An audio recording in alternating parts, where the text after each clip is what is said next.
Hello everyone, and welcome to Zipperfly Comics. Hello everyone, and welcome to Zipperfly Comics. I just want to show you this variants. I don't do variants that often, but when I like a cover, I'll get it. This was Superior Spider-Man number 23, and it's Venom falling while shooting at Spider-Man, going after him, falling. The only reason why I really got this is because it reminded me of The Matrix, and I thought that it was a really cool cover. I believe this was Scotty Young. Yep, it's a Scotty Young cover, and I just think it looks great. It got a 9.8. Unfortunately, they don't give notes for a 9.8. I think it's because they really don't want to give away. CGC really doesn't want to give away what they saw. So it'll kind of help you kind of pinpoint and resolve for yourself, if you should be able to send it in or not at a 9.8. But there you go. So this is a Superior Spider-Man, number 23, variant cover of Scotty Young. I just wanted to show you this just for fun. Basically what we're going to be talking about today is I had CGC comics graded. They're older comic books from the 60s. Should I crack the case, submit them, get them pressed, and have them re-graded? This is a part 2 series. If you want to see the part 1, you could follow the link below. So, we're going to get started.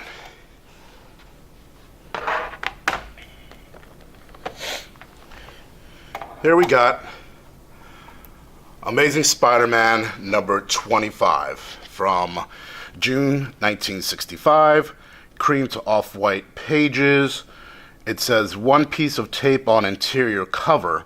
So luckily that doesn't get a restored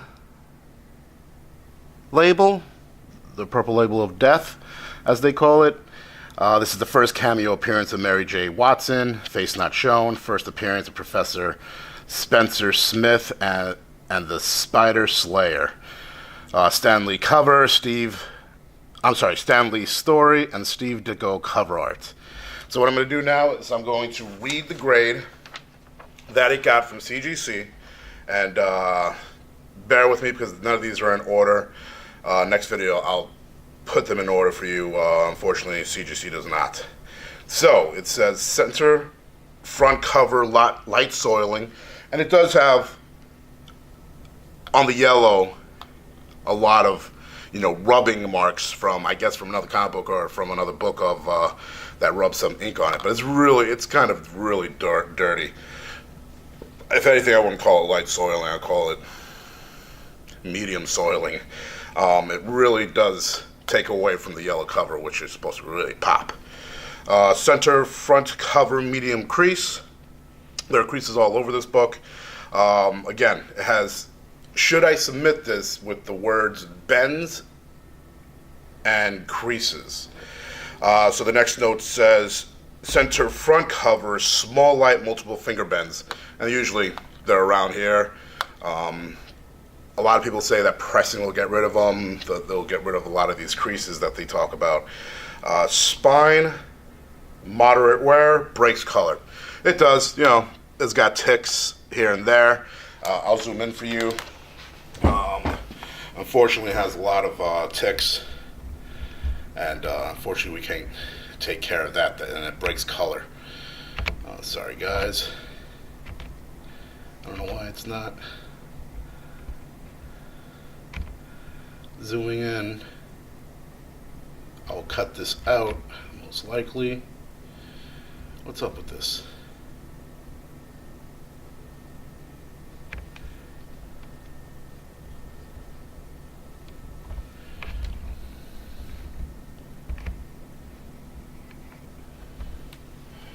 Go to menu.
Why do they mess with this?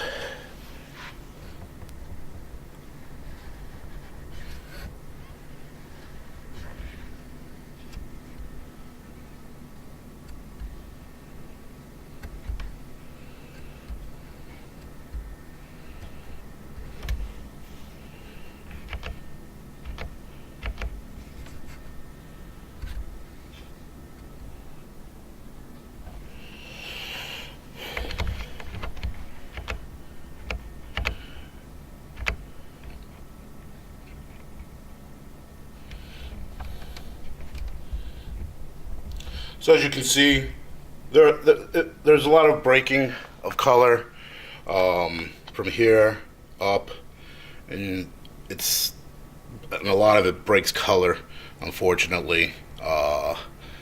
So we can't do anything about that unless you do a restore. You could probably see the dirtiness on the yellow that we mentioned before.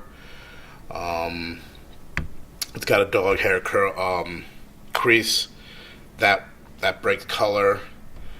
So let's finish up with the notes.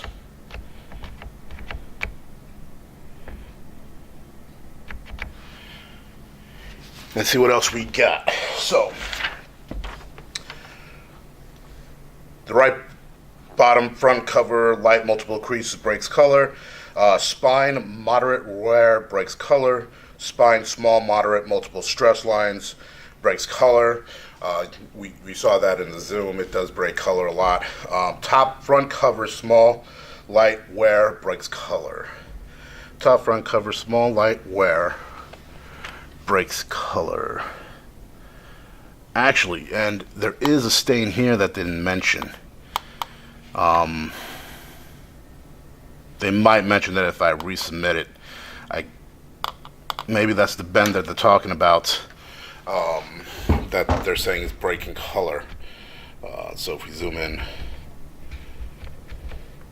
you can see that outline right here, along here. So maybe it's not in the notes, but I think they do leave out comments that are in their notes. So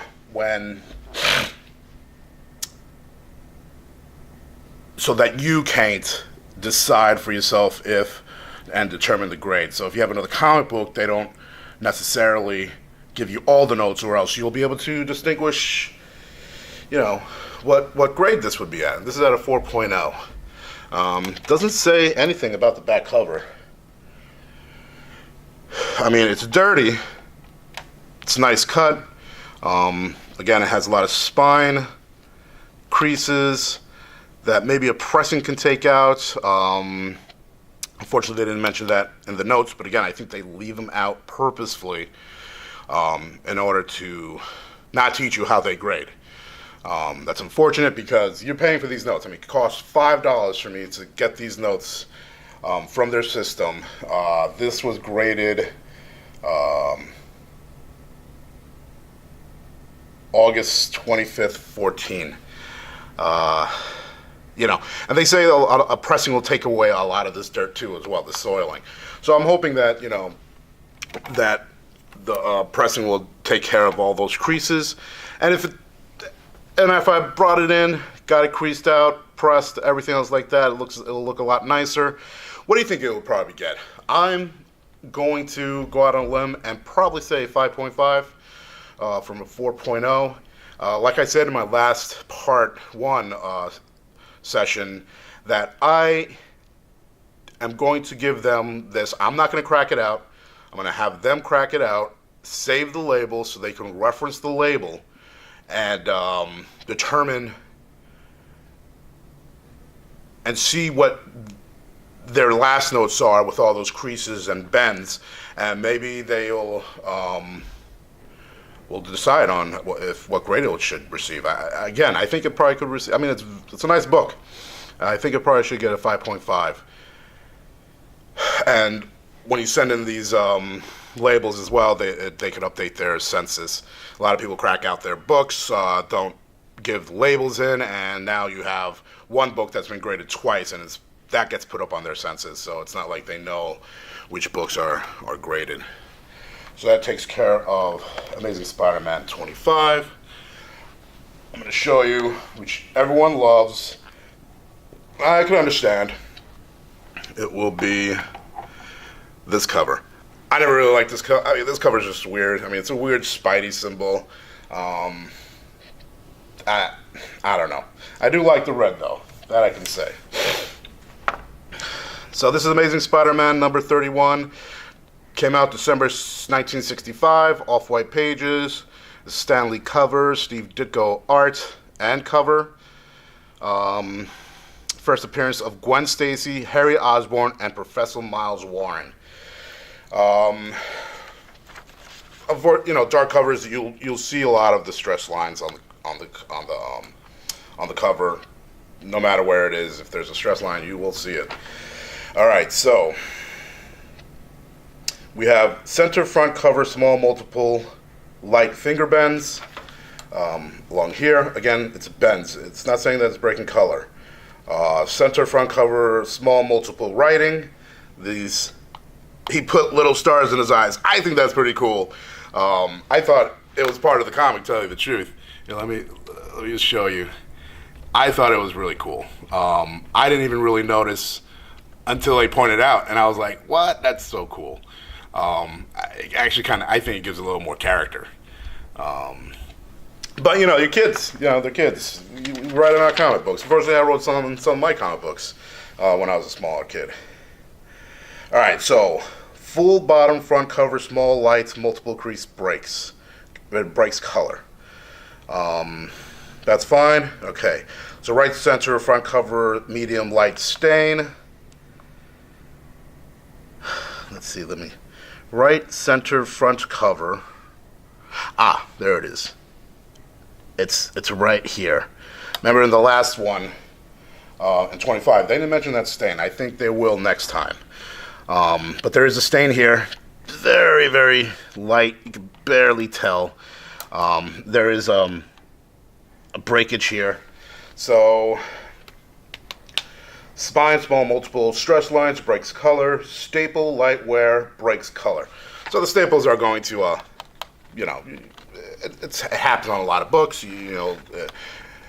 It's from the moving of the staples, and it kind of frays the holes where the foots are for the staple, and it's natural.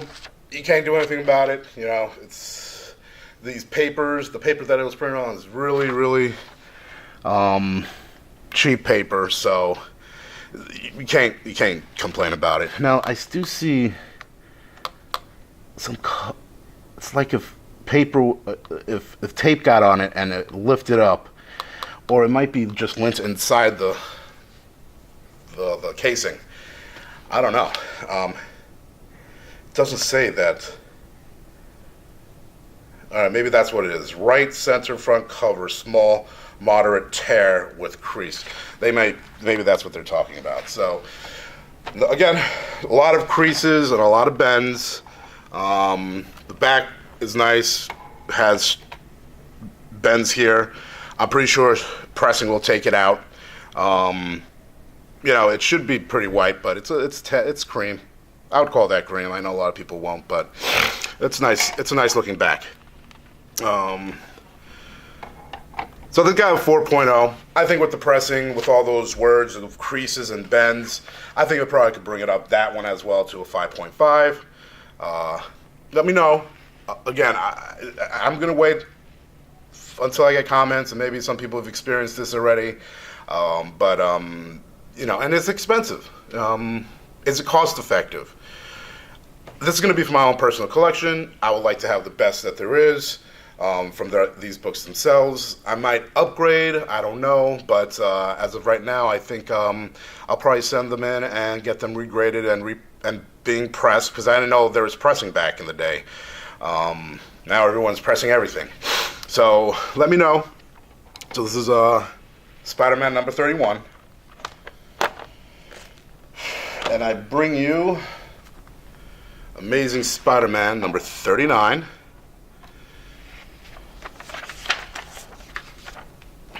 Okay, this was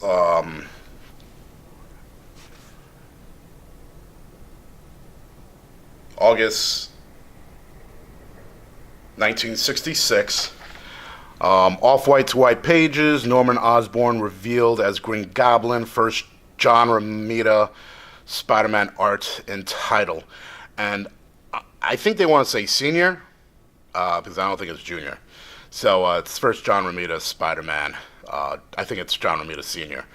They have to, maybe when they redo this, they'll clear that up. Maybe it is his son. I don't know. I have to look that up, to tell you the truth. Stan Lee's story, John Romita and Mike Esposito art, John Romita cover. This is, again, like it said, it reveals that Norman Osborn is the Green Goblin, which was a big deal, and it's still a big deal. I mean, the unmasking. So Spidey and the Green Goblin both unmasked. That's what it says on the bottom. So 12-cent comic, issue 39. This doesn't have that many notes. Left top back cover, medium. Let's do the front cover first. I'm sorry. Again, they have these out of order. Right bottom front cover, medium crease. You got a little crease here. Unfortunately, this book got a little scratched up from me taking it out and looking at it. It does scratch fairly easily. As hard as the plastic is, it does scratch. Spine moderate stress lines. Top spine, medium spine split. So I think that's what really brought down the grade, because I thought this comic looked great. Again, this has a Marvel top roll. The cover is just a little bit bigger than the pages. So you have, and I really hate that. I hate that roll. It just really annoys me. Out of anything, I could have a crease break over here, and really that won't annoy me. It's that top roll that really annoys me. So that's not much on the front cover. Here you have a lot of, you can see from the Marvel binding line, the breaks, and it's beat up. It's a little beat up. All right, so left top back cover, medium crease. Left top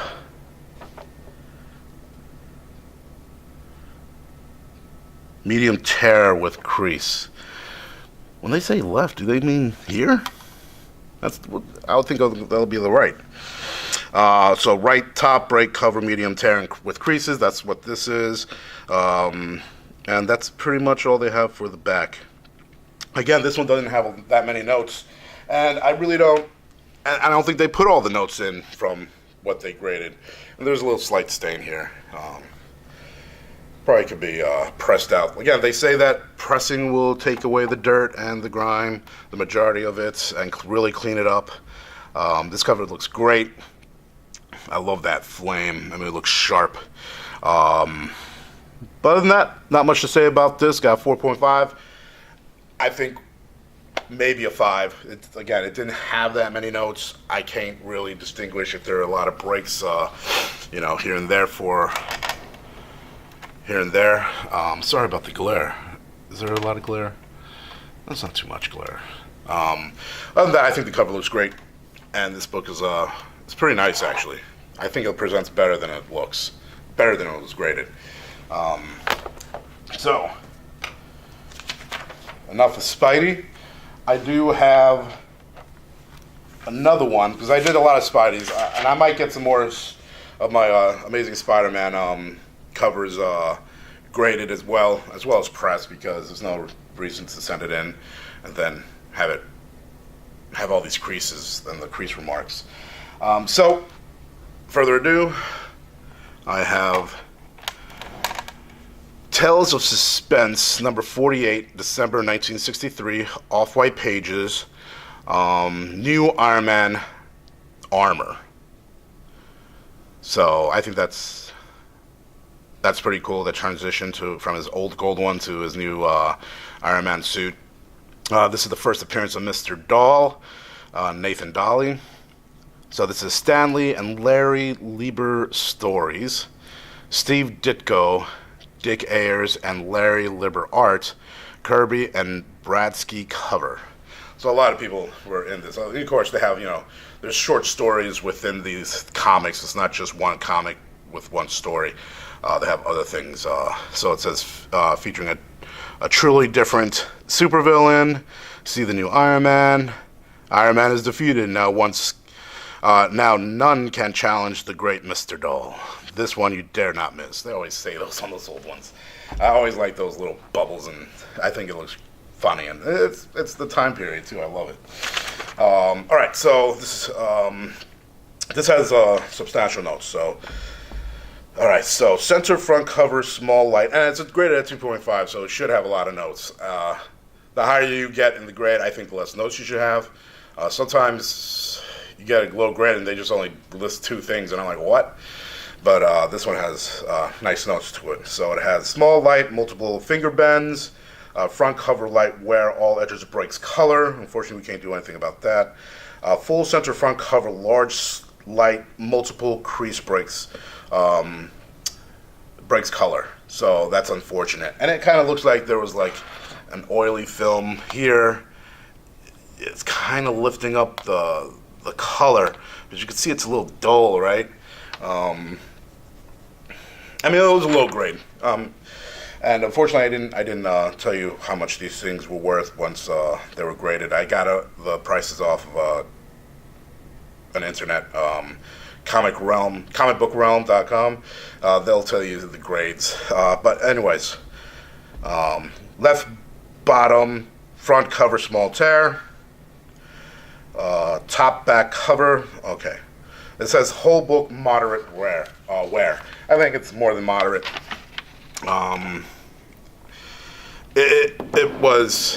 It's pretty beat up.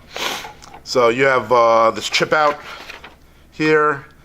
There's writing on the back, because kids write on things. Again, there's a lot of color lifting. I can't explain it. It's just like it lifts up and kind of smears like an oil slick. There's right here. There's a lot. It's been kind of torn but put back. So that's pretty much it. This one was worth about 162 at a 2.5. Not too bad. I'm gonna go through these real quick again with you. This one, The Amazing Spider-Man 39, at a 4.5 is about 170. So I think if I get these graded, they should go up a fairly big spike. So this is Amazing Spider-Man 31. Where's the notes? This is about 150 at where it is. 5.5 would probably bring it up more to like 350. But grade can really substantially raise the price of the comic book. Again, I love those eyes. That he drew those little stars in the eyes. I think they look great. And Amazing Spider-Man 25. This is about 160. I think it can go up a lot. It's the first appearance of Mary Jane Watson, so I think that's pretty cool. So let me know your comments, and if you experienced anything like this before, where you had to crack them out and have them pressed, then regraded. If it really does a lot of improvements on the comic. Again, it's going to cost like $40 just to grade it, and to have it pressed, probably another $10-15. I'm gonna have these graded, pressed by CGC, so they're there, and then they just go right to grading. I know a lot of people do it with other people outside of CGC, and it's like a week turnaround for them. And unfortunately, the CGC turnaround is terrible. I heard they could take up to 6 months, and I was like, ugh. But then again, this is for my personal collection, so it's just a anticipation of, of getting better grades. So, and you never know, you could always get a lower grade depending who's grading it. Maybe they didn't really like it, and they spot more things that the first grader didn't. But there we go. So leave your comments and let me know what you think.